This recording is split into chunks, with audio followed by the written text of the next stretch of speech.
Here's everything you need to know about Apex Season 28 Split 2 in under 5 minutes. Gibraltar now has a new passive called Momentum Boost, giving him speed boost after staying at sprint speed for a couple of seconds. This only works when he is unarmed or using weapons that don't restrict sprint speed. He also now deals double melee damage against Hardlight. His Dome Shield cooldown is buffed from 17 seconds to 13. His ultimate also gets buffed with 20% more radius, faster missile drop, and the ability to throw it before the equipped animation fully ends. For upgrades, Thunderdome electrifies the dome, dealing 50 damage and slows the first enemy entering the dome. Healing Dome adds 4 extra seconds to dome duration, and anyone inside gets double healing from small meds. And Triple Bombardment splits his ultimate into 3 separate charges, while each one has less radius and fewer missile. Overall, Gibby looks much stronger and way more flexible in this split. Wraith's tactical cooldown drops from 20 seconds down to 15, giving her much better repositioning.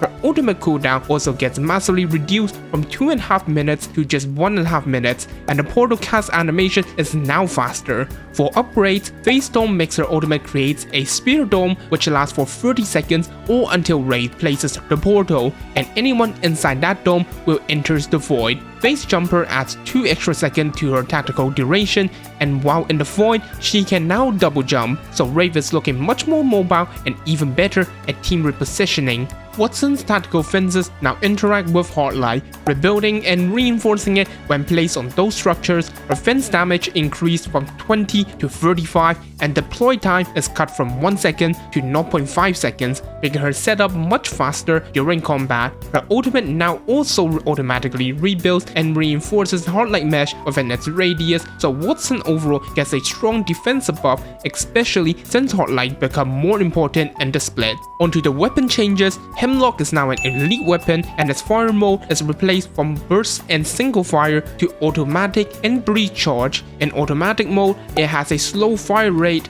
deals 23 body damage and 32 headshot damage, and comes with a built-in silencer. Breach charge is a single shot explosive with a 15-second cooldown. It deals 38 damage to players with radial fall off, and it also deals massive bonus damage to Hardlights and structures. Other weapon changes include the 30-30 repeater, which goes from 41 base damage to 43. RE45 is no longer an elite weapon but still remains as an energy weapon with burst fire. P2020 gets a max size increase from 8 to 9, and the cost for hammer point goes down from 500 to 425. The EVA gets improved base reload speed, and the Prowler gets reduced burst delay plus improved recoil. The new wildcard event runs from March 31st to May 5th on Broken Moon. The main mechanic is the Vortex shield. You can raise the shield to catch incoming bullets, then release it to fire them back at the enemies. It has limited energy, and you can recharge it by collecting evil points. It also has an EMP blast which can stun enemies and damage placeable objects like rampart walls, caustic traps, and Gibraltar domes. You can charge that EMP by blocking damage with Vortex shield or collecting evil points.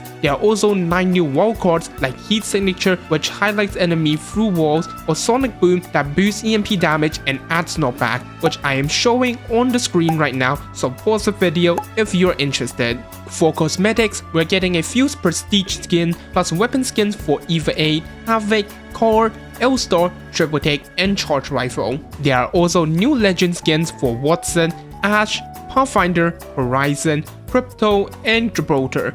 The reward shop will have 2 rotating sets running from March 31st to April the 10th, then April the 10th to April 21st, and the Aftershock milestone collection and shop will be available from March 31st to May the 5th. For maps, Olympus is getting an update, with Elysium moving to the northeast corner of the map near Rift, replacing a small POI in that location, and a new map rotation in the split will be Olympus, Storm Point, and World's Edge. So that's everything important in Apex Season 28 Split 2. The OG legends are getting massive buffs, the Hemlok becomes a completely reworked elite weapon, and the wildcard event looks like it could be one of the more fun chaotic LTM similar to the Gundam event. Let me know which change you think is the biggest in this patch, and if this helps, make sure to subscribe for more future Apex updates and guides for the season. I'll see you in the next video.